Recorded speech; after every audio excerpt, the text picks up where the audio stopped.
Hello everybody, welcome to Curtis Falls at Mount Tamborine.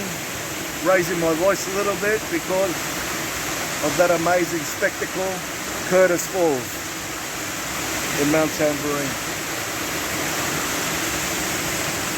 And I'm empowered, and I just want to share a message with you about the falls and about us.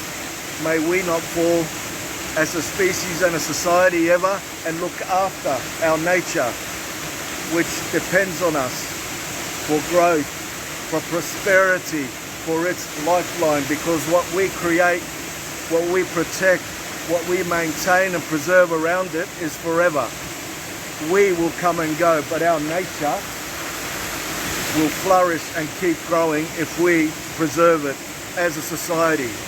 So please, everybody out there, leaders, keep coming together for the right reasons, for the correct intentions, and watch over our nature, our beautiful nature, not just here in Queensland, the southeast corner, not just in Australia, but across our globe, across our planet Earth.